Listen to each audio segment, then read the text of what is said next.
Les deux classes de CM2 de l'école Marie Courteau participent au projet d'aire éducative environnementale pour protéger et restaurer la forêt sèche. Elle se situe au 6e kilomètre chez Abus Gervolino derrière notre école. Au début de l'année, nous avons écrit une lettre à Madame la maire de Nouméa pour demander l'autorisation de planter sur la parcelle de la mairie. Cela fait 2 ans que nous travaillons sur ce projet avec l'aide d'Hélène Cazé et de plusieurs associations. Mon kaléidoclide nous a aidé à planter différentes espèces de la forêt sèche, une centaine chaque année, et nous a procuré le matériel nécessaire.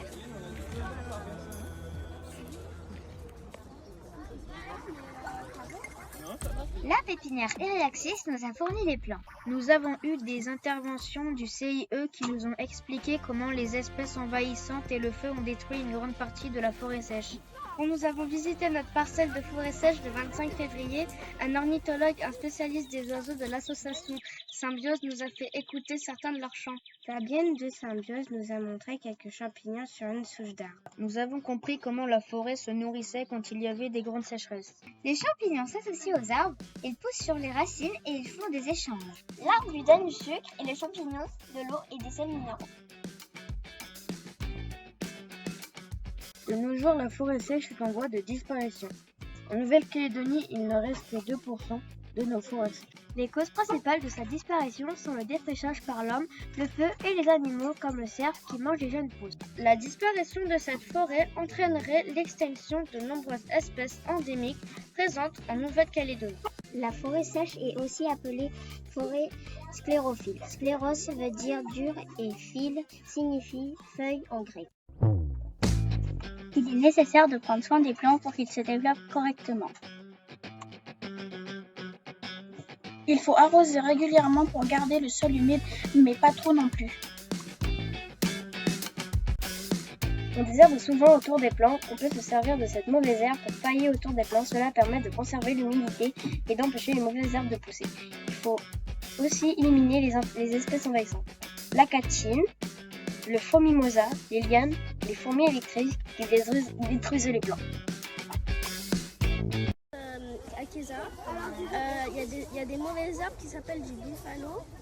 Et donc tu vois les mauvaises herbes autour de cet arbre, il faut les enlever en attrapant bien tout en bas et en enlevant avec la racine.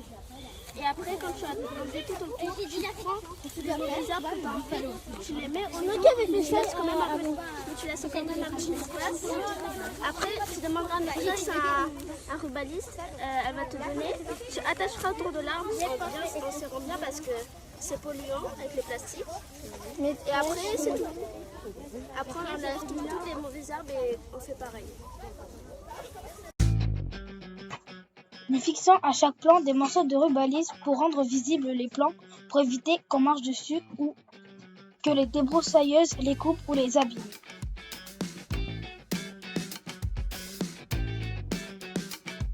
Pour réaliser le suivi, nous avons confectionné des étiquettes dans les canettes. Nous avons ensuite gravé son numéro et les initiales de son nom.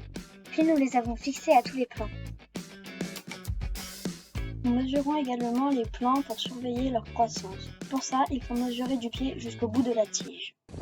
Alors là, on a un plan. On va le suivre grâce à son numéro. Là, c'est le 151. Et là, on a mis ses initiales. A pour Aglaya et E pour Ella. Alors là, on retrouve le plan 151 avec ses initiales et la taille de la première fois qu'on l'a mesuré, donc 11,9 cm. Et là, on la mesurera régulièrement pour savoir son suivi de croissance.